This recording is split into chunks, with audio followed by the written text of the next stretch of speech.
What's up, everybody? Welcome back. Another edition of the Soft Dump in the Corner, presented to you by North Six Sports.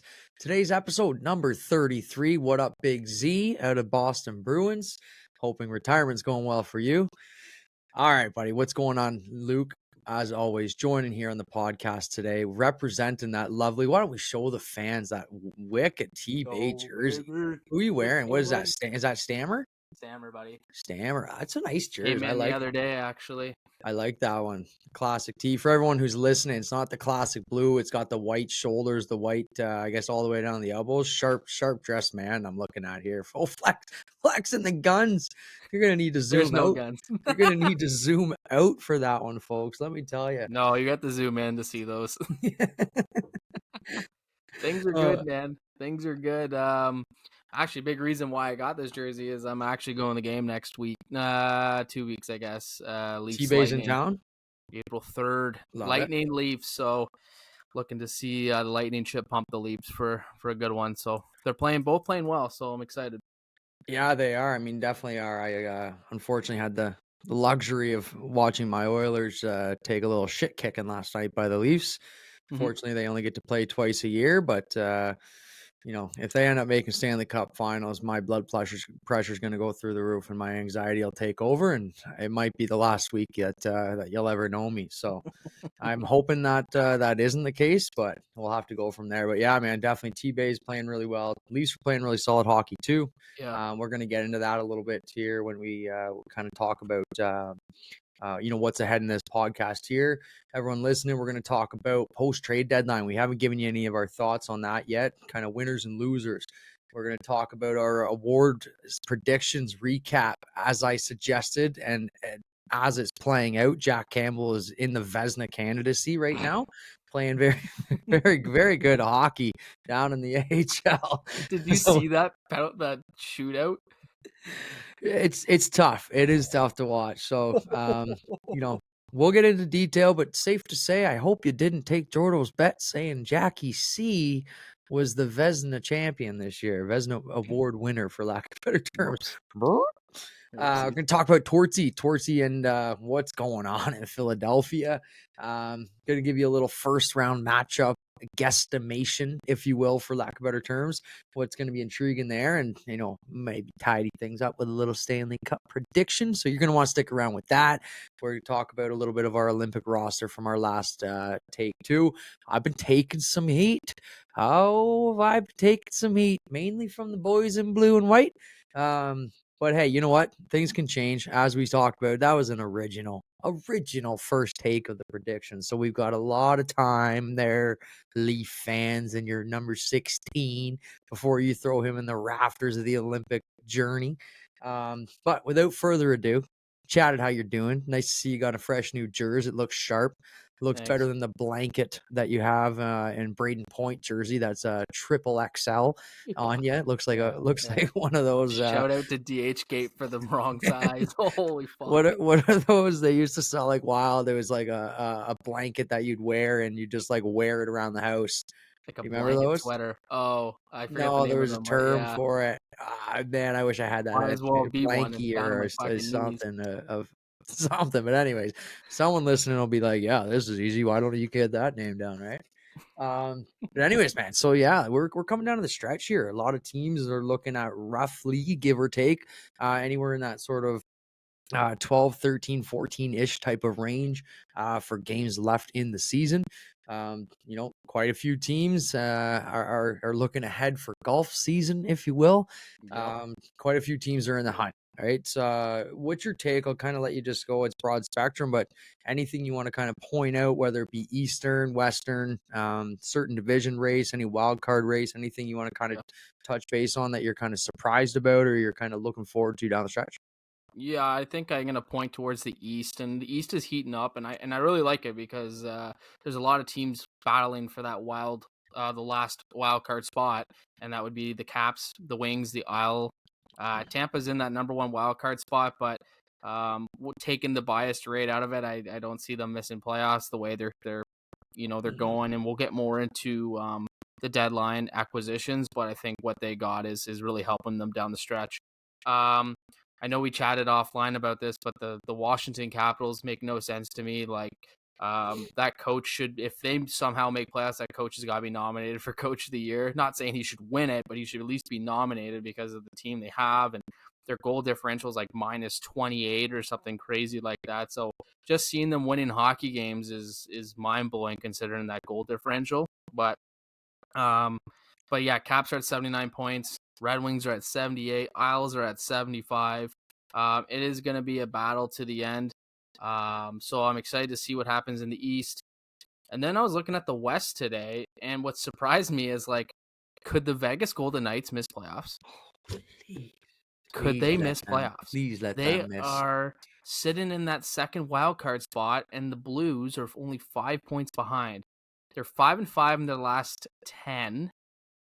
I don't know. Like, there's so many guys in their LTIR. Like Thomas Hurdle just got announced to the LTIR. Let's just pump another 23 million into the long-term funds for them, so they can just keep other guys in the lineup. Like, I get it. I shouldn't be talking. I should be the hypocrite here, Kucherov. I understand that shit from a couple years ago, but like, this is like over abusing it. We only had one player on the goddamn long-term IR, so just seeing it being abused. I get it. It's the rules, whatnot, but holy fuck, like, they're just using it to their advantage. And if they miss playoffs, that whole season was just a goddamn failure in terms of just loading these guys up, using that rule to their advantage, and then going golfing in April. I don't know. We'll see. But yeah, it's crazy. I'm excited to see what happens. Yeah, so much to take in there. Let's see if I could kind of mentally cap and back everything I wanted to kind of say and kind of let you finish there. I'm gonna let you finish, but um, so yeah, like that race between fourth and first wild card is, as you pointed out, extremely tight. Between fourth and second, between Islanders, Wings, Caps, there's a 1 game difference between the Caps and Red Wings. 1 game between Islanders and Red Wings. They're separated by a mere 4 points. 1 point between Caps and Red Wings. So I Yeah. 100% agree with you. I truthfully don't see Tampa sliding out of that, which is just a testament to just how good they are. And again, I know we kind of stroke them every now and then, but like, they're still that Stanley Cup team. Like, Yeah. Their a core's lot of there. people doubt them. They've lost again, as everyone listening and kind of going over. We've discussed heavily on how many star players they've lost, how many depth players they've lost and had to trade away or lost during expansion. Like, you name it, all the controversy that they've had to go through. It's amazing to see. Kucherov is playing at just at another level, which is unbelievable to say. He's clearly gonna, blow by, is presuming he stays healthy, presuming they keep scoring as many goals there are. He's gonna blow by his career high. What was it, I know. 128? I think 128. 128 career high. Yep. He's Yep. got a chance to touch 140, right? I Which know. is absolutely amazing. We might have 340-point scores this season, right? With the way that McKinnon's continued to go. I think we are March 24th today. They just played the Penguins. I don't think he's had a home game this season that he hasn't had a point in. No, Think that's the about that. record. He's They're still. 30, I want to say, like, give or take 38, 39 games or something close to Yeah. that. Yeah. Maybe mid 30s, roughly, give or take. Yep. Hasn't had a home game where he has not scored a point. Yeah. It's not. AKA, if you're buying a ticket to the Nate show, he is performing. So it's fantastic. I mean, I love to see that. The Heart Race and the Art Ross, I presume, are basically going to be following along the same line there, if you will, for lack of better terms. It's great to see, man. It's great for the game. Yep. I shouldn't say we, the NHL as a whole, they want more scoring. They've been asking for more scoring for the last 10 years. Yep. You're starting to see a lot of that physicality, that fighting kind of go away at the game. Stick around for a couple minutes. We're going to talk to you about that soon. But yeah, man, it's interesting to see a couple players fighting for the top. It's not just like McDavid ran away with things last year. It's nice to see that this Art Ross is really coming down to the final roughly 10 games, right? Mm-hmm. And it's just crazy too to think about it. Like, final 10 games, these guys might put up 25 to 30 more points. Like, you look at that and think about how silly that is. Like, a fourth liner in the NHL, if they put up 30 points that year, that's a friggin' good year. That's a huge You know what I year. mean? It's Yeah. insane just to think like how good these players are and Mm-hmm. how well they're playing at this particular time and just carrying their teams, right? Absolutely. It's tough to argue that Cooch shouldn't be Hart, considering where that team is, controversy they've gone through, etc. But it's kind of a two-man race, I would say right now, Yeah. easily a three-man race, but we'll get into that as well. Yeah. So yeah, we talked about that. It's crazy to see just how tight the East is, which is great. The West too, as you pointed out, I would love nothing more than the Vegas Yeah. Golden Knights to get booted. I mean, I'd be okay with it. I know it sounds biased because they've obviously won last year. They've already tripped to the Cup Finals back in 2018. I think it was 2018 when they lost to the Caps. Yep. They've had so much success so early on, and then obviously with the whole bending of the rules thing, as you pointed out, Tampa kind of did it too. But I think they were 17 mil over the cap. As you Yeah. pointed out today, they put Hurdle on and they're 21.6 or something like that Yeah. $1 million over the cap, which is absolutely insane. Yep. And a couple of those guys aren't going to play, obviously, but there's quite a few of them that are going to most likely be just strapping up the boots for game one when it comes Yeah. time. So Yeah. What a it's coincidence. wild, man. Speaking of wild, no pun intended. How about the Minnesota Wild? You look at that roster, over $14 million in dead cap between Ryan Suter and Zach Parise buyouts. Could you imagine the Minnesota Wild with an additional $14 million to play I with a know. GM like Bill Guerin, who is I willing know. to make essentially any move? He's got that Bill Zito from the Knights kind of balls in him.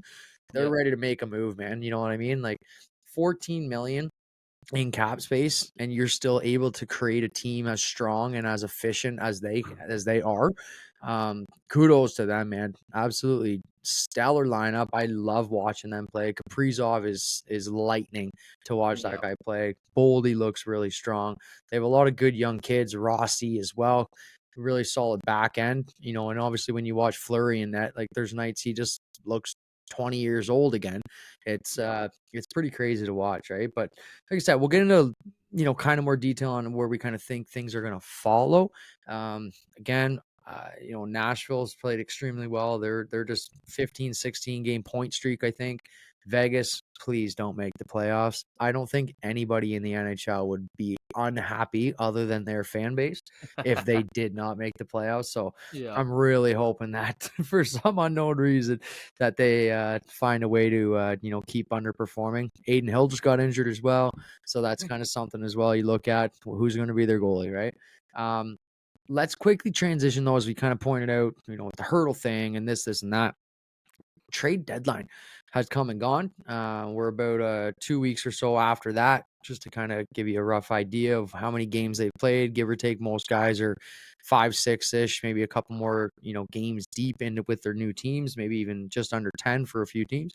What did you think of trade deadline?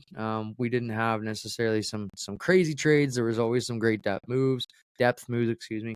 You have any winners and or losers, players or teams? Yeah. Yeah. And I think to start off, I think you make a good point. I just think the actual deadline day isn't as exciting, I think, as it once was. Like you said, it's a lot of depth players getting moved, and they're important pieces. Don't get me wrong; like these are pieces that teams are looking for to build the rest of their lineup for the playoffs. Winners and losers.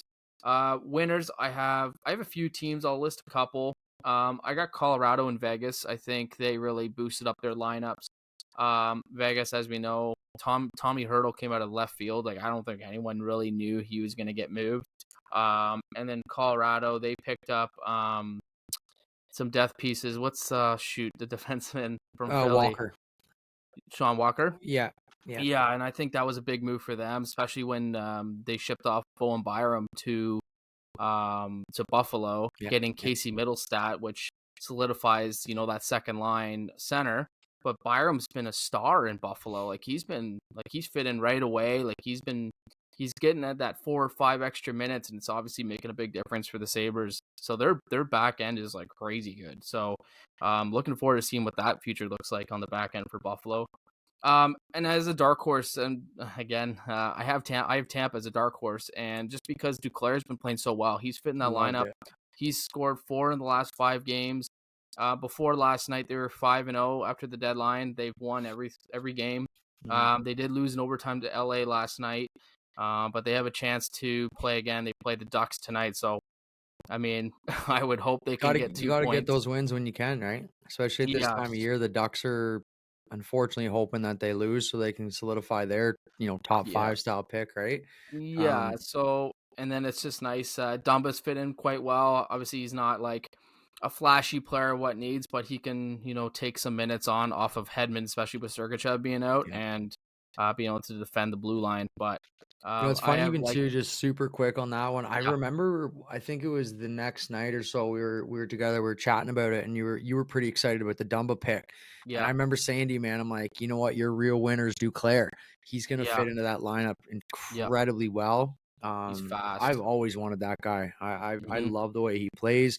He, yep, he makes a few turnovers here and there, but if you're gonna have him on your third line, potentially even second line, yep, it's like, as you pointed out, that speed kills, man, and he creates chances for himself. So I thought yeah. that was a super sneaky pickup for Tampa as well. I love that for him. Yeah, he's been playing a lot of second line minutes right now, and he has 20 rips. Like, he has 20 goals now, Yeah, and like yeah. that's pretty damn good considering he's on the Sharks where they weren't really producing much offensively. No, So, I'm excited to see if that's the couple pieces that they need. And Sergachev has been skating too. Not saying he's going to be back anytime soon, but like after like breaking your tibia and fibula and being on the ice skating around, that's huge. That's huge. That's such a good sign. So mhm. we'll see. We'll see what happens, but. Losers. I'll just say one. I've got the LA Kings. I didn't see them doing really much moves in terms of collecting pieces as the rest of their division was collecting in Vegas. The Oilers made some moves as well. And, when you sit back and not make moves and you're sitting in that division spot, you're going to need to make those pieces move because the rest of your division's only going to get better. So, yeah, so that would be my loser for the deadline. Yeah, it's just underrated, sneaky one. I never really considered LA as a whole. I know that Mhm. we've talked about them before. They have so many good pieces in so many different Yeah, spots, right? It's kind yeah, of tough to bolster in any which way. I yeah. think if anything, they were really trying to go for a goalie. There was rumor out there, of course, that Linus Allmark from Boston, I did was hear a that. potential trade candidate. It sounded like, at least from the higher ended insiders there, that there was a Mhm. trade in place, and Allmark didn't want to waive it to go to LA. I think he really wanted to stick around with Boston and do the split, and felt that his chances at winning were better in Boston than they were in LA. So that's Yeah, interesting in its own right, of course. But yeah. yeah, I definitely agree with that. Just to touch base as well, Duclair is 4-4 in 6 games with I them. know. I Incredible, know. right? He's So good. yeah, He's no, killing it. I I do, love it. I really like that one. Yeah. Um, I guess, if you will, I'll just kind of tack on to that, like, Yeah. who I thought, some winners, some losers, if you will, for lack of better terms here. Like Carolina, man, like that team is so stacked, it's Uh, insane. I had that written down too. They're good. I Good When they moves. were able to go out and get Kuznetsov, I'm like, when you put him with a guy like Rob Brendamore, who just demands respect, and it's a different voice, right? It's a completely Yep. different voice. He doesn't Mhm. have to be the kind of the 1-2 style that he was in leading the way with Washington there with Ovi. Yep. He comes over to a team where there's 4 or 5 guys that are, veteran leaders.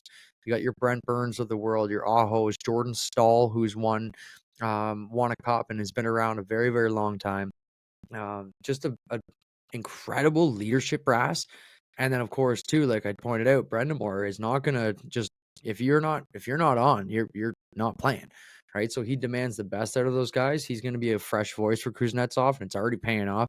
He looks tremendous in that second line role with. I think he's playing with Seth Jarvis and Jake Gensel, who is my number Yeah, second. he is.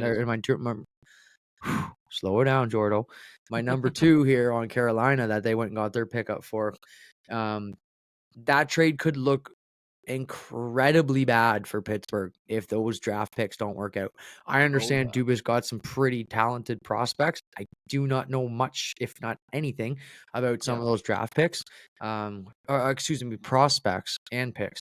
But if they don't pan out, like, whoa, that's not going to look good, because Gensel's on a very team friendly contract for, I believe, this year and next year. Um, and, truthfully, he fits in so well with that team. They need goal scoring. Yeah. He's not necessarily producing goals just yet. I think he's got 2 goals, I think, in the 7 or 8 games that he's played, maybe 3 goals, but he's got like 6 or 7 apples. that line with Kuznetsov, Jarvis, and himself is clicking extremely well. So Carolina is an extremely scary team, especially if Svechnikov can get a little bit healthier again. Always just seems something's not right with him. When I he's know. clicking, he's a I scary, know. scary dude. He can score, he can Yeah. skate like the wind. Obviously, Yep. when you play with a guy like Aho, it's like you're just you know you're just going to be better because he just does everything that you need. But man, yeah, that top six is lethal. They still arguably have one of the best defensive groups in the league. Um, with Pesci, Slavin, Burnsy, right? Like they're all those guys are just incredible on the back end. They're so Yeah. tight. And then if you can just get some like consistent goaltending, Kochetkov has played and stepped up really well. Freddie Anderson's back from his blood clot, which is great to see. Yeah, it's You never great. want to Yeah. see a good dude like that just unfortunately deal with stuff like that. So Carolina is my winner. I also have just like a runner-up winner as Winnipeg. I really like them picking up Toffoli. I thought the Yep. price that they were able to Mhm. snag him at was like a steal, in my opinion. Mhm. He adds a lot of depth to be able to work those three lines in now. He doesn't have, or they don't have to feel that they need to, put Perfetti up or, you know, Iafallo, I believe, has been injured a little bit too. So like they've had Velarde, excuse me, Velarde. Yeah. has had a few injuries as well this season too. So they don't have to feel like they need to rush him back. They can get a bit of chemistry going before playoffs. Whenever you got a guy like Hellebuck in net, dude, you are never out of it. I know you know very well with a guy like Vasilevsky. Yeah. When you Yeah. have an elite and of an elite goalie, it's like Yep. Carey Price days in Montreal. There's a reason why Montreal Absolutely. made it to the Cup Finals, and it sure as hell wasn't because of their roster. And Yep. I'll tell you that for free. Yep. So that was a big one for sure. I thought truthfully, I I didn't really like the way Vancouver handled it. Um, to a lack of better terms, obviously Lindholm's different, so I'm gonna consider that their trade. But even then, man, they kind of came out and were like, "We got Lindholm, sweet, but we're okay with flipping him." You know what the kind I of know. message I that saw sends? that. You know what kind of message that sends to the player? Like, oh, you know what I mean? I thought I was I'm not supposed to be your wanted. your big thing. Like, you're gonna put me in all these situations. Rick Yeah. Tocchet, this and that, talking about how good of a player is and I can use him in all these situations and everything.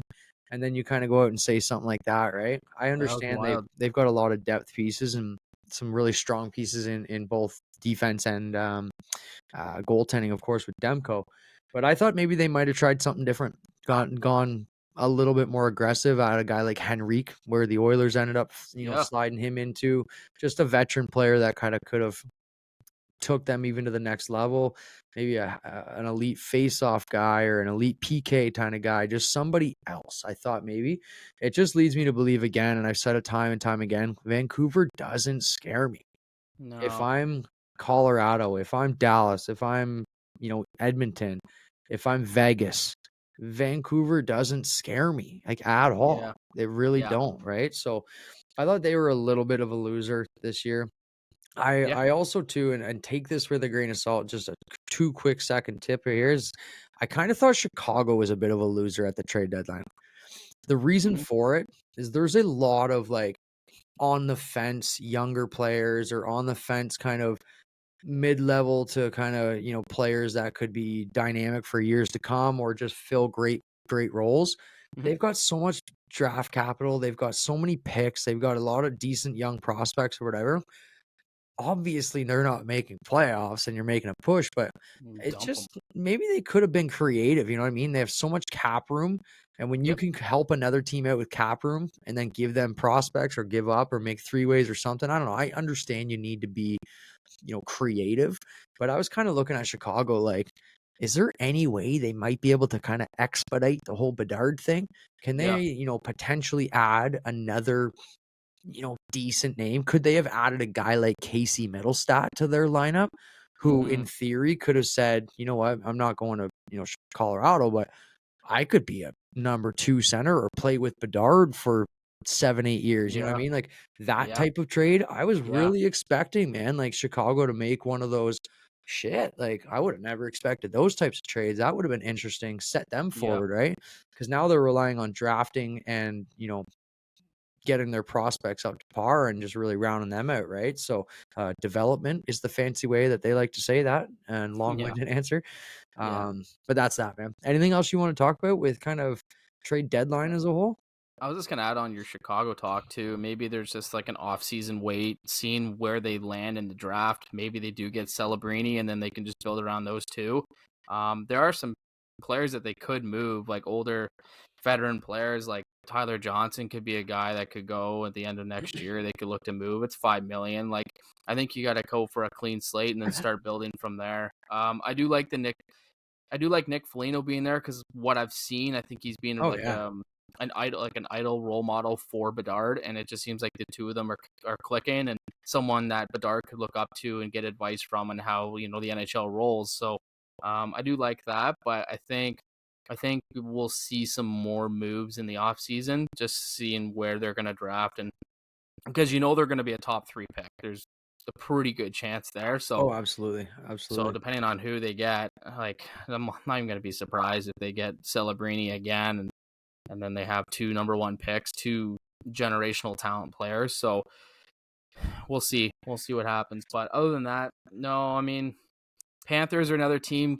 getting Tarasenko. That could be a sneaky true. depth. I mean, you say depth scoring, you'd be your top 6 scoring. And um, I mean, the Panthers, I mean, Ekblad's injured again, which, I mean, Again, that sucks. Like, that guy's just unlucky with injuries. And I know Barkov's out for a little bit as well, but they've got time, and I mean they're not hurting for a playoff spot. So I mean they got time to make sure those guys are back and ready to go and make another good run in the playoffs. So excited to see what happens.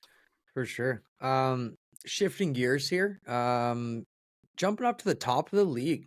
If you did not know, as of late March, the New York Rangers are now in the lead. I believe they're in points percentage, or at least tied with the Vancouver Canucks for the best team in the league, if you will, for lack of better words. They have the most points in the league. Where did that come from? They have been on a tear. I want to say they're 8-0-2 or something close to that, 8-2 or something in their last 10. They've been on a great stretch here. They've been on, they're getting terrific goaltending. Shesterkin's played a little bit better. They're getting a lot of good, production up front, which you have to come to expect when you got guys like Panarin leading your way. He's going to be well over 100 points this season. Zabinajad's there. But like they've had quite a few injuries this season as well. Like Philip Heedle's been injured. I think Jacob Truba, he's been injured, captain there. They've had to deal with a lot of adversity as a whole. Like Mm-hmm. that's one of those teams this year that could be a sneaky play. They really are. They playing extremely well. They're playing for each other. When you watch them, go against specifically different style of opponents. If you want to bring it rough and tough, well, here comes Mr. Young Buck here, my young Mike Tyson here, Matt Rempe, which we'll go into in a sec. If you want to play speed and skill, we can score with the best of them. We got Yep. Panarin, we got Zabinajad, we got Lafreniere's finding a step in the league now, which is good to Yeah. see. Yep. They got a lot of good talent on that roster. Like I said, they cover a lot of ground, right? Speaking of covering a lot of ground, Matt Rempe, good or bad for the league? You know what I mean? Like we don't need to go into, all crazy detail. Obviously, he just got suspended from that elbow, which was a little vicious, if you ask me. I know a Yep. few people out in the market are you know, trying to deny that he ever tried to elbow it, and he was trying to brace himself and this is not. I'm like, Oh please. I don't know if you guys have, really watched it, or some of you out there that have even played hockey before understand the concepts of the physics there. But yeah, I didn't like a lot of people trying to defend it. Truthfully, I think it was a mistake. Do I think he meant to hurt the guy? No. But when you're so big and you cover so much ground, and sometimes those reactions just happen so quickly, unfortunately, those types of things happen, right? He was due for it, man. He was pushing buttons. Like Yep. he's like 6'9" or close to 7 feet on skates, and Goddamn huge. he's fucking jumping at guys. It's like, Yeah. what are you doing? You know what I mean? You don't need to jump. You're gonna be fucking jumping over the boards if you if Yeah. you lean off your skates any further. Oh yeah. So I mean, good or bad, and I'll let you take this over in a sec. I love what he did. He had one of the best first weeks of hockey. I love that physicality being brought back into the game and just kind of having a centerpiece to saying, this isn't going to be an easy game. I like the fact that he's more than willing to be fighting a lot of the time with anybody who steps ground in there. Mhm. Do I like that for him as a whole? No. Like, you got to be careful, man. You got to really be, questioning, do I need to fight every single game? I also look at it in a perspective of he's earned a lot of people's respect very quickly. And I also think that goes a long way. I was Yeah. never a fighter. I can't sit there and say I know what it's like to be out there, especially when you're going against fucking mammoths of people on the ice, like your Revos and Delorier. Deloriers and just guys that can chuck them. So I respect the hell out of it. I just think he's walking a really fine line, and I'm hoping that he can just use his physicality for good and go from there. Right? I'll let you Yeah. go off on that one.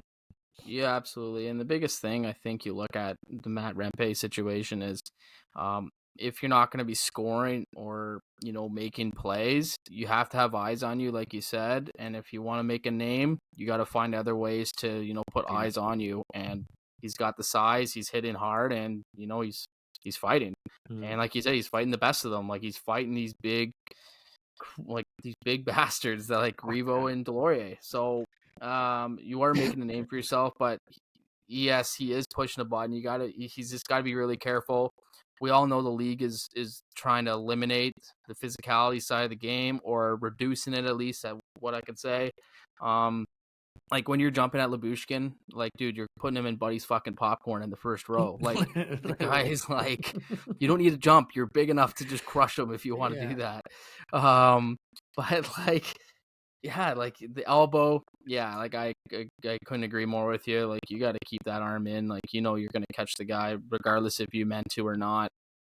It's just a bad look, and I think the 4 games was right considering all the things he was getting away with. So I think it all Right. kind of added up and bit him on the ass, saying, "Okay, we're gonna give you 4 games because this situation, but you have been pushing it a little too much as of late." So I don't know. It obviously brings entertainment to the league. I don't want to say it's good or bad. Like I think having it is making headlines other than this, the skill wise of the game where we all know it's heading to. But it's good for the Rangers too because they know they've got the backup. Those skilled players don't have to worry. They can do what they need to do. But if anyone messes with them, Rempe is gonna fuck you up. So Mhm. it's good to have that at least. So I don't know. It's has got its pros and cons. I'm not gonna say one or the other, but it's good to see another fighter. As we know, there's not many of them left. So No. And as you pointed out, like it brings eyes, right? It gets people back watching the games, right? I yep, will be the first one to admit I didn't watch many Rangers games. I like to watch when he was in the lineup just to see. yeah, You know what I yeah, mean? Like he, played the Leafs back 3-4 weeks ago or so around the deadline. Everyone was tuned in to watch. Everyone kind of had an idea that it could happen. And obviously with him and Revo, they fought. Revo had some good things to say about it, but it brings eyes, man. Like it's just hmm not like people are just hmm watching skill anymore. You still are always going to have those fans that love that physicality. They love, the idea that hockey is one of the only sports where people can just chuck them, sit 5 in the box, and get back out yeah, there and play again. yep, So yep, I think we said everything we kind of needed to on that. I think, like I said, it was really good for the league. You had a lot of sports media, even outside of Canada, talking about it, hmm which is always good, right? More hmm publicity, good publicity is good publicity. Blah, yeah, blah, blah, blah, blah, blah, as you guys all picked up what I was putting down. Any publicity is good publicity from the top row, says the fucking idiot.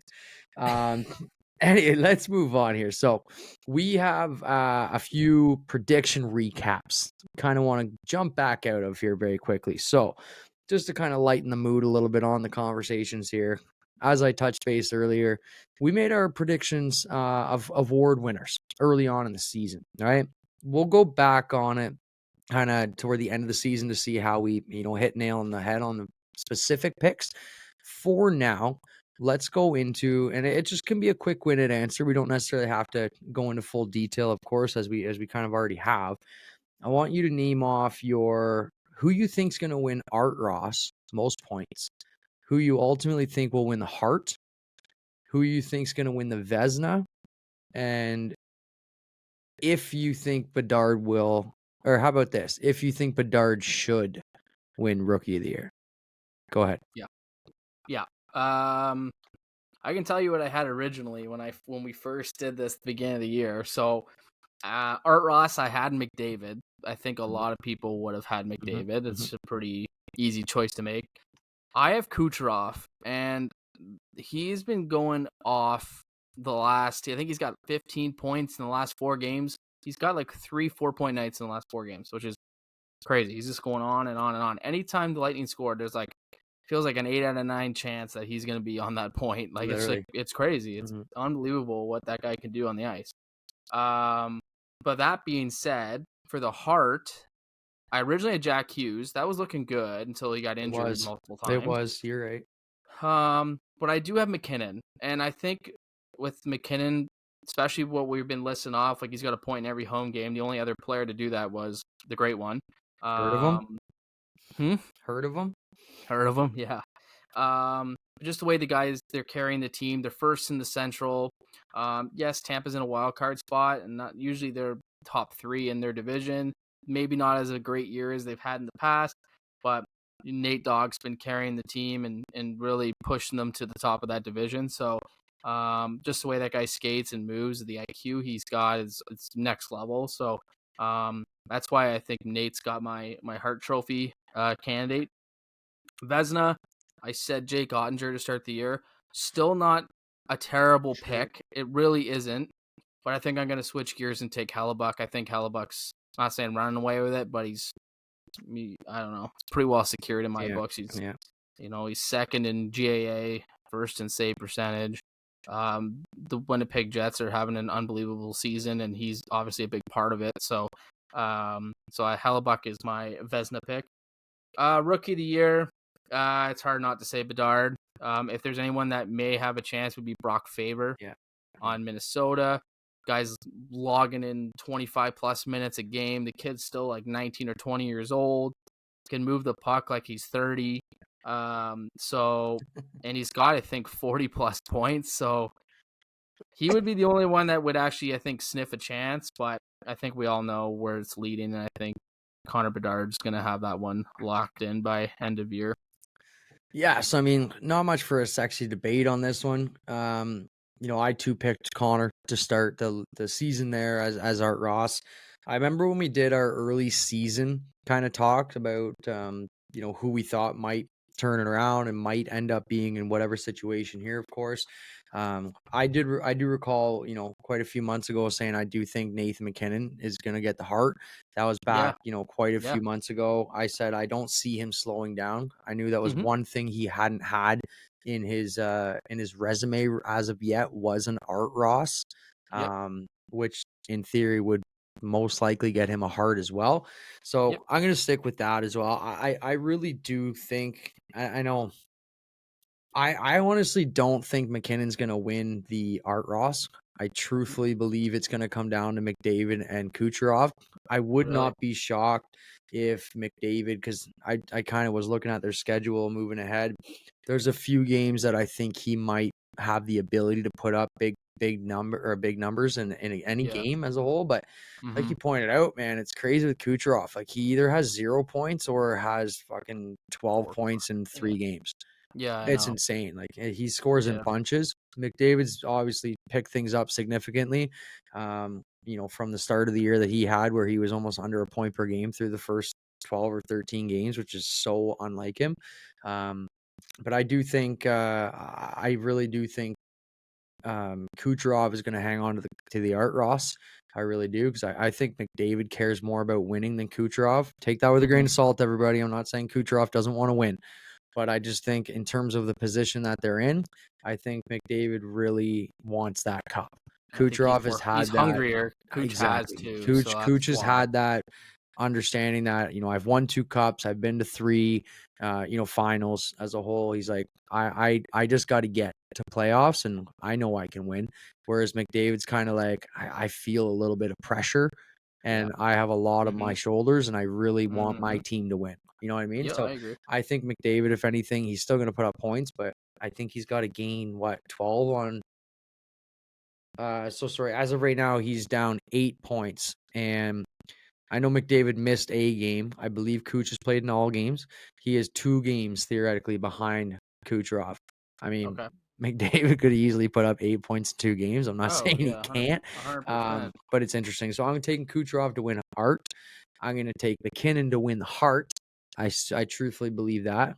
I do also have Hellebuck. I just don't see how there's any way, shape, or form he could lose that.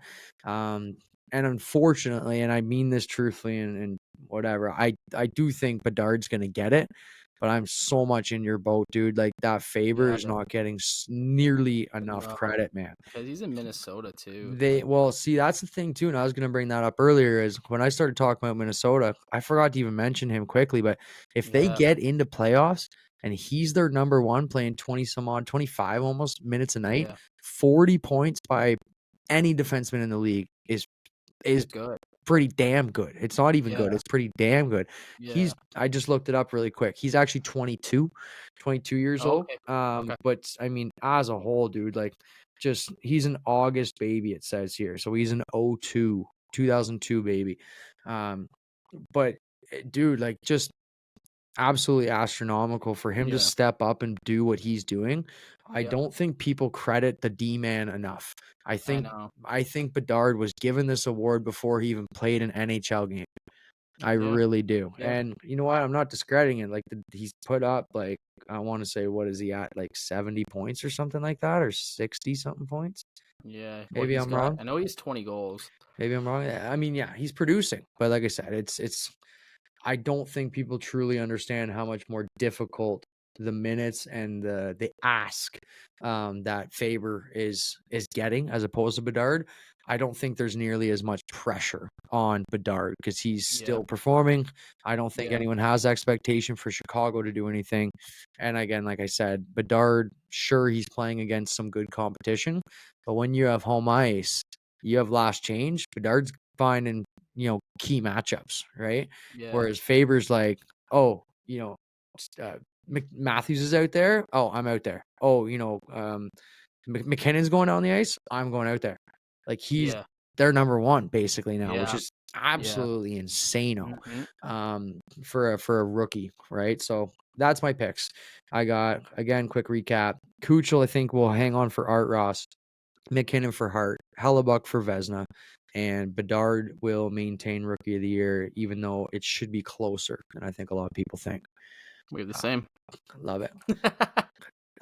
Let's do another real quick recap. We talked about Olympic rosters. Again, this isn't going to be a full rundown here. I just want to get some people off my back here a little bit. Like I took a lot of heat, and bear with the kid for a second here. I took a lot of heat.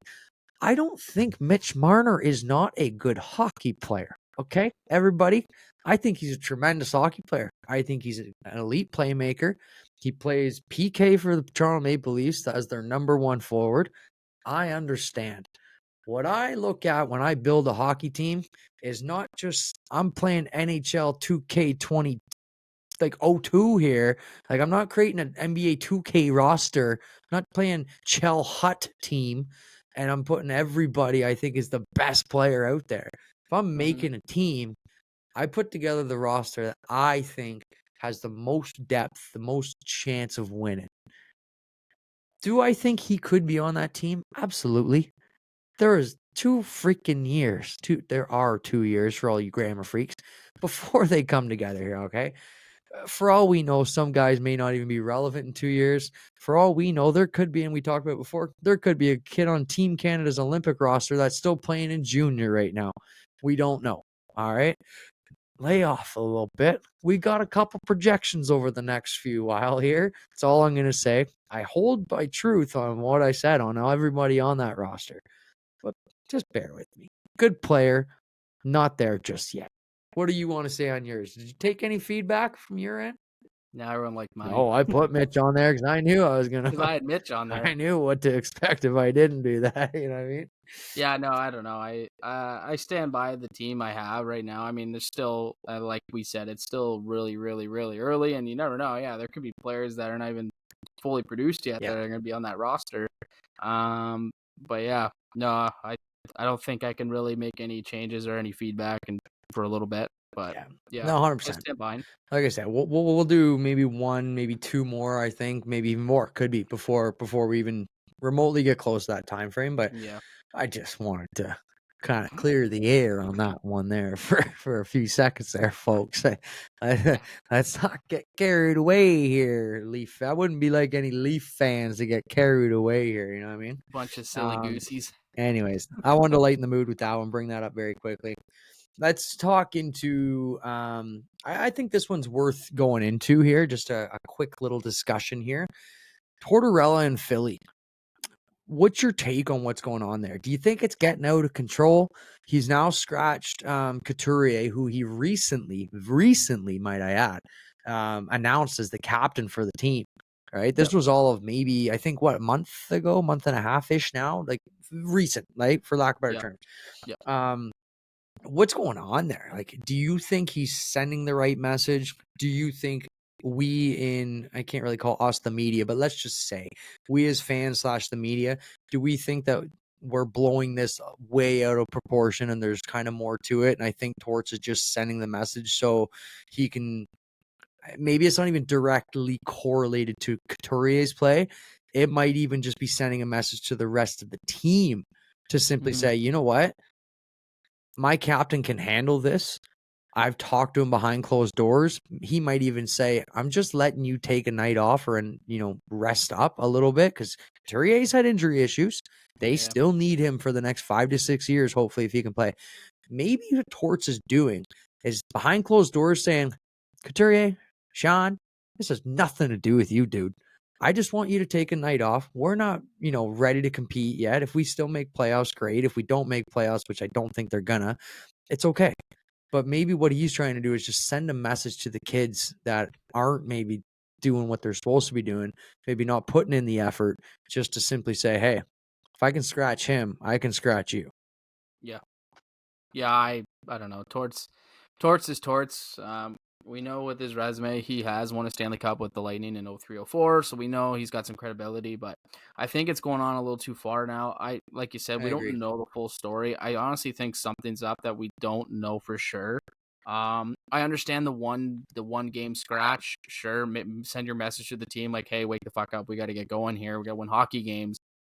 But it's your captain at the end of the day, and if he's willing to play, he's willing to play, and he is a big piece of his lineup. Like he's a good two-way forward. Like before he was injured, he was one of the best two-way centers in the NHL. So I don't know what's going on. I think enough's enough. The guy when he got suspended, I don't know what the hell he said to the ref, but obviously enough damage to be like, yeah, like this guy deserves that $50,000 fine and Mhm. 2 game sussy. On on the 0304 Tampa Bay celebration night, they had the Oh, I whole Stanley know. Cup team, and How they're all funny was that? they were probably How loving it. funny. They were like, They're like, we've oh, seen this before. yeah, nothing's changed here. Yeah, literally. But Almost 20 years later, and they're like, oh, he's still the so same guy. so funny. But at the end of the day, enough's enough. Unless for any reason he is getting rest, maybe. But play your captain. I don't know. Like 2-3 games of a scratch, I think is enough. Like you're. I don't know. I don't know. And like you said, I don't think they're making playoffs. I think they're going to slowly start to drop from that spot. I mean, you don't have your starting goalie for. We're not getting into those reasons. But yeah, I don't know what the hell is going on. Enough's enough for me. I think you gotta play Couturier. Like I don't know what the fuck you're doing now. But yeah, that's all I got. It's So just crazy. super quick, I did misjudge a little bit on where they were at. So they're actually third in the Metro right now with Yeah, 81 points. yeah, The next closest Metro would be the Caps yeah. at 79 points, and then the Islanders at 75 points. So it Hmm. would take a 4 or 5 game losing skid, and Yeah, potentially they need to play against the Islanders or the Caps or both for them to really fall out. So that yep, kind of even changes things a little bit more. Like they're in pressure situations right now, and they're yep, not playing him right, yep. which is really interesting. But get a load of this. So between third place Philly and second place Carolina, same games played, 14-point difference. Holy So shit. that Metro where we thought, New Jersey was going to take a huge step, and Yeah. who did we say Oops. earlier as well? New Jersey taking a step, the Islanders taking a big step, like that didn't happen. Yeah. So big gap there. So it's going to be a heavy race in the wild card potentially here now. So yeah, just Yep. my quick two final thoughts on that. Like I said, I don't I think Torts has balls because in the day and age of social media, everything gets blown up. I think he's forever gonna be John Tortorella, dude. Like he's gonna Yeah. always be the same. Yeah. He's not gonna change. He's like Babcock was. This is how I am. Take it or leave it. Right. Yep. I can coach and I can have winning hockey teams. All Yep. I ask is you put 110% and you respect that. Yep. You know we want to win type of thing, Yep. right? I think he sends a message. I think he's very clear about that. Hmm. I think that, and like you pointed out, there might be more to it. Yeah. And I truthfully believe he tries to avoid any confrontation with the media because it's, as they say, it's none your business. I don't think Hmm. he gives a shit whether, the front page article gets the full rundown details, right? So Yeah. we'll see how that kind of pans out. It's interesting to see, but I love it, man. Torts to me, like, yeah, he might be a tough coach to play for, but I think he's a winner and He's got that's his style credibility. of play. You know what I mean? There's nothing you can do about it. Just Hmm. show up, work hard, and listen to what he has to say. You know what I mean? Yep. Absolutely. Let's finish this off here quick with a little bit of a fun one here. Um, I'm gonna ask you East and Western Conference. Now, again, we don't obviously have the playoff bracket to know, but let's just say we can take a little crystal ball here and see into the future. Like your mic, just crystal ball and this little guy here. Which first round matchup is most intriguing to you if it were to happen? So even theoretically saying, that the playoffs started today, I shall read you the matchups. Boston Bruins. Excuse me. The New York Rangers would be playing the Washington Capitals. Boston Bruins would be playing the Tampa Bay Lightning. Florida Panthers would be playing the Toronto Maple Leafs. And the Carolina Hurricanes would play the Philadelphia Flyers. Of those, which matchup would most intrigue you? Hmm. I Taking mean, into consideration that these may actually not change. yeah, they could be the same. Um, yeah, I would probably. Hmm. I mean, a Toronto Florida rematch of last year, I think would be pretty good. But I also like the Boston Tampa. I They've agree. matched up a few times over the last 8 to 10 years in the playoffs. Most of the time, Tampa's had the number. But Tampa plays very well against Boston. I don't know what it is. If we can get original Vasi back, you never know. Like they could send them home again first round. Like last year they were sent home early from Florida. And Um, even to, would you as Boston, would you do the tandem switch with Swayman and Allmark, or would you go like you did last year and try and pick a starter and have it kind of That's backfire? hard. That's hard, and I've never been a goalie, but like from what I've heard and seen, it's like you want to find consistency, you want to find a groove. So I know Jeremy Swayman's played very well this year, so I don't know if you just run Swayman or Allmark, you pick one and you run it just to get that groove and the feel for it. Because if you start switching, then I don't know if like one gets cold and like you don't find like a consistent tempo, I guess you want to call it. But I mean, if it's worked all regular season, maybe you still run it. But you've got two good goalies to go with, so I don't know if you could really go wrong with either. Cool. And like I said, man, we don't know this yet, so I'm just kind of throwing a little fun one out there just to kind of nib it, right, and just kind of see where we're at. Um, Yeah, I would honestly agree. I do. I think Florida Panthers, Toronto would be an interesting one. Um, I know I sound like a Leaf hater here, but I would love to see Florida just kick the shit out of the Leafs again. Just to say, you know what, guys, like we've done this over and over and over and yeah, over, doing the same things. You look at what Florida did They won the President's Trophy. I think was it 3 years ago, I believe. They won the President's Trophy. They lost in the first round. What did they do? They made the trade of the century, bringing in Matthew Tkachuk for Johnny Huberdeau. People were like, "Wow, Calgary's gonna steal out of this one." Like they got Huberdeau and Uyghur, whatever. How's Calgary doing? How's Calgary? Yeah, How is Huberdeau yeah, accepting and doing in Calgary? Uyghurs look yeah. great. Uyghurs fantastic. I Oh yeah, no problem at all.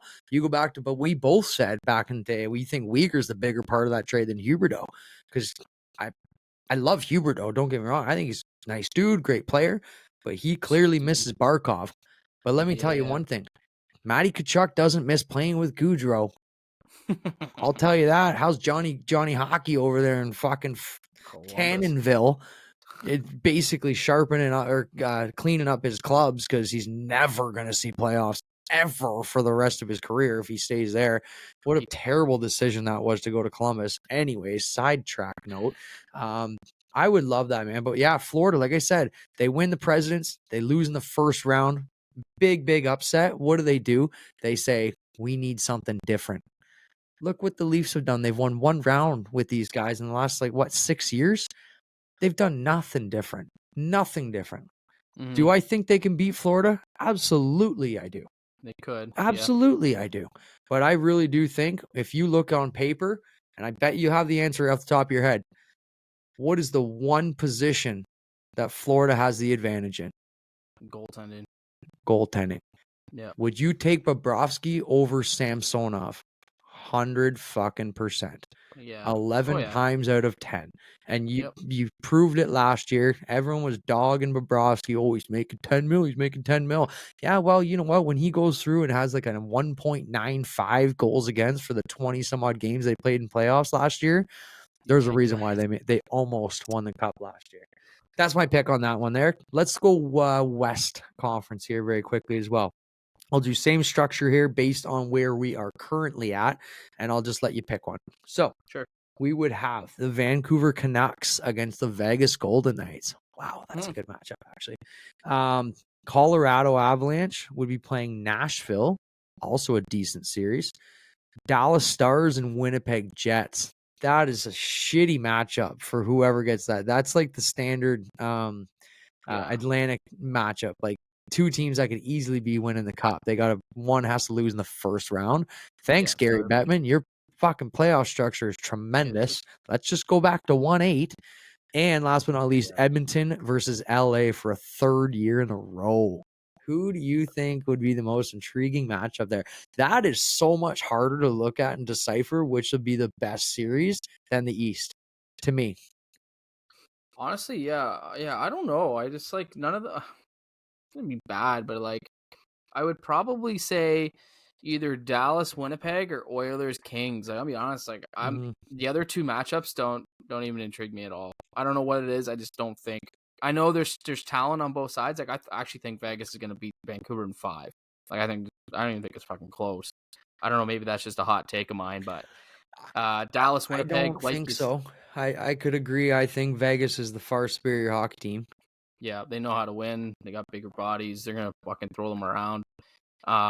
Anyways, Oilers Kings, I know it's been the last couple of years they've matched up, but I love that series. It's always been good. It's always been physical. It's been always like to see what McDavid and Drysdale can do when it comes to the playoffs.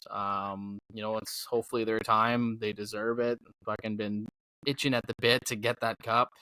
But like you said, Dallas Winnipeg, that's It's it's a shitty. bloodbath, man.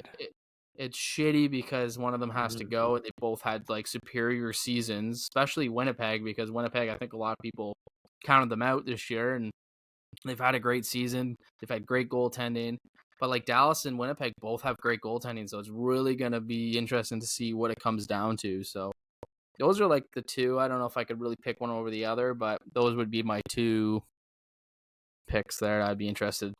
Yeah, I agree. I think Nashville, Colorado would be a closer series than it would turn out to be, especially the way Yeah. Nashville's played lately. Doesn't intrigue me. There's not much history there. There's no something that draws me in. Same kind of feeling with Vancouver, Vegas. I hope they both lose in the first round. So if they could find a way to just both get eliminated, go for it. And then we'll just both just accept Dallas and Winnipeg to go through.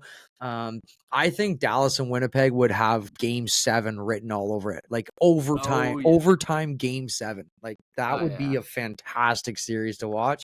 You look at what Dallas has done lately. They made a couple key pieces, and then Winnipeg added a few key pieces. I think Stan Colvin's going to be a big part of that first round for Dallas as well. He's looked so freaking good, I dude. know. And then Winnipeg as a whole, like I said, if they can get healthy, I got to be biased though, and I got to go back to Edmonton and LA. Like there's a Hmm. hatred there, man. They've I played know. 2 seasons in a row or 2 playoffs in a row. They've played 13 games against each other in the last 2 playoffs. Right? Yeah. Like they went to Yeah. 6 games and 7 games last year. So there's a hatred there. I know with obviously Doughty and the whole thing with Draisaitl and everything. And I think that's just a tremendous series. I think they match up extremely well. But yeah, I think I would probably choose Dallas Winnipeg as my most intriguing Yeah. match, truthfully, Yeah. just from a pure hockey standpoint. I'm just reading the list here as of right now. Pretty well most of these teams here have played 71 games, and Edmonton's as of tonight when they finished their game with Ottawa 69. So they're separated by about 2 games each. The Central is dominating this year. Colorado 97 points, Dallas 95 points, Winnipeg 93. Vancouver's got Pacific. Vancouver's got 98. Edmonton only has 88. Right, so it could be 90 points.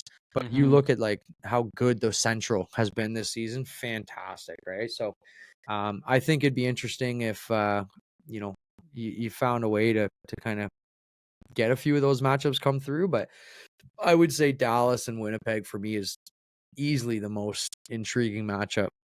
I think that would be tremendous hockey.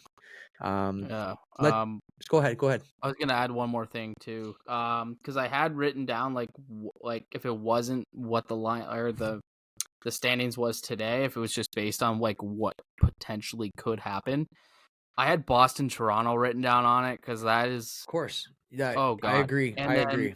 if that's switched, Boston and Florida switched, then you get Tampa, Florida. Then you get a Battle of Florida. And that's such a good point. I would so much rather that you Yeah. have that revenge opportunity for Toronto Boston because there's Yep. obviously history there. It's up Oh yeah. 4-1, and then the Battle of Yeah. Florida would be dynamic, bro. Yeah. Because Yeah, Florida no, swept or I Tampa do swept them I do two like years that. ago. I do like that a lot. I do. Yeah. Um, I'm just kind of quickly looking here. I don't think you could really do that with many other teams. No. Dallas or Winnipeg could easily finish first. Like you Yeah. could absolutely, have that. Wow, I agree with you. I would Yeah. I would change my answer. Well, I'd still stick probably with Boston in the least, but that's Yeah. a really good point for Yeah. sure. Battle of Florida would be fantastic. Yeah. I would like to see that as well. Yeah. Um, finish off here. Stanley Cup prediction for the gang. Just as of right now, doesn't go ahead. It could be anything. What are you thinking? All right. I'm a little off the board from. I think we all would like our own teams to be in it, obviously, but I have the New York Rangers playing the Edmonton Oilers. The Mark I Messier Bowl. the Mark Messier Bowl. So I think the biggest thing when you were saying like, are you surprised with the Rangers? Like, yes and no, because I think the Rangers. It's finally the time where they need to take that step because they're deep everywhere, especially goaltending and having Quick as your backup, and he's been playing phenomenal. 100%, man. Goaltending is So so big when it comes to playoffs. Like So so if you so can give big. Igor that rest and they can make a good run, like you got Lafreniere now playing well and the depth that they can use. Jack Roslovic is another depth player that they got. But yeah, they got a lot of scores. Like we mentioned Panarin earlier, he's fourth in scoring. He's like I think he's 1 or 2 points away from 100 already. Yeah, he's a Um, 99 and then point. you've got Fox and Keandre Miller who can just run your back end. So and Truba when he gets back. So that's why I have the Rangers. And they've had playoff experience. A lot of those players have experience. They've gone deep 2-3 rounds, and with the Oilers too. They've been to the conference finals against Colorado. They've seen multiple rounds in the last few years. Yeah. So yeah, I think it's their time to be there. So those are my two. That's interesting for sure. Don't Mm-hmm. forget the Rangers lost in game 7 to the Devils last season. Yeah. or last year, excuse me. And then the Devils got mollywopped by Carolina 4-1, Yeah. only to get mollywopped by Florida Yeah. for Like one nothing in the after the conference other. finals. So Yeah. there was only a mere 9 games played between Carolina and in their second and third round, which is not good. Yeah. I'm gonna go a little bit of a different perspective here. I talked about them earlier, man. Out of the East, I think it's Carolina. Mm-hmm. Carolina, dude. I They're think good. truthfully they've been dogged almost every year. Obviously last year they came close. The funny thing is, I say it, they got swept 4-0. All 4 games were so damn close with Florida. Like, it weren't like they were blowout Yeah. games, if I remember correctly. So they had a chance in most of those games. I know Brendan Moore basically came out and said, well, what was his We didn't get big swept. quote? There was a really We cool quote. He's like, we didn't get swept. yeah, we didn't get swept. Like, it was so close. Like, we didn't get swept. Like, it wasn't, I think we was trying to say is like, you guys got to go watch the games again and look at again, like how damn close these games were. It could have Yeah. went either That's what way, he meant for sure. right? I know the Kachuk winner in game 4 was double overtime. Like, I know, for instance, I thought they had 2 overtime wins in that game. Like, you split those overtime wins and all of a sudden you're 2-2. Like, I it's know. like, you know what I mean? So I think Carolina, and I, I hate to say it, but I really would love an '06 Cup final rematch. Yeah, buddy. Oilers and Hurricanes. I Yeah. I I like the idea that one of Dallas and Winnipeg is likely going to be out in the first round. And then I like the concept and the idea that likely one of Dallas or Winnipeg will probably have to play Colorado. So you're going to Yeah. lose 2 Yeah. of those 3 teams in the Yeah. first 2 rounds. Yeah. If the Oilers can, and I would like nothing more than Vegas to come out and take third spot in the Pacific, and the Mm-hmm. Oilers and the Knights to play in the first round. I'd love that, just to Oh fucking yeah. kick them in the teeth. But I think truthfully, if you look at it, like, I think the Oilers have a pretty good shot at least making it through to the conference final. And then it's a bloodbath between those 3 teams, I think, because I don't see Nashville and I don't see Vancouver making much of a stink in the playoffs. So I'm No. taking '06 Cup final rematch. The reason Ooh. why Jordo fell in love with the Oilers, the Fernando Pisani days, baby. Yeah. Go back and watch that. What a run that was. That is Mm-hmm. when the kid became a lifer of the Oil. So that's my pick. I got '06 Cup Yeah. final rematch, Carolina out of the East and Edmonton Oilers out of the West. It's good. Love it. Anything else you want to add on that one tonight, dude? No, I think we've covered it. I think we've covered it. I was just looking at my phone real quick. The Leafs are down 2 to Carolina, 2-0. Oh, good. Hot start. So Hot start. let's start. But I was just looking at the other scores. What do we got? So 3-0 Devils over the Islanders. That's not good for the Islanders. no. Oil are up 2-1 on Ottawa. Henrique Yeah. got one. So we'll have to cap that off. Maybe even by next week we'll have a much clearer understanding of what's going to be happening for playoffs, and Yeah. kind of go from there. We got a lot to talk about in the upcoming weeks if we get to playoffs. I think I saw April 19th, baby. The puck drops in playoffs. I love playoff That's hockey. my birth. I That's my love birthday. playoff hockey. So, Woo! like I said, it's super exciting. We'll kind of touch base on that as we get closer and kind of get those predictions out as well. Yeah. Um, yeah, like I said, man, other than that, let's kind of wrap this one up. Another Yep. pretty solid episode. It's always nice to get chatting. Absolutely. As we always say, please give us a like, follow, subscribe Mhm. onto our channels, whether it be YouTube, whether it be TikTok as well. Please give us a 5-star rating as well if you can, whether that be on Apple Podcasts or being on Spotify. All of the stars, all of the ratings help go a long way. So please, if you can, that would be much appreciated on our end. This has been another edition of the Soft Dump in the Corner podcast presented to you by North 6 Sports. Until next time.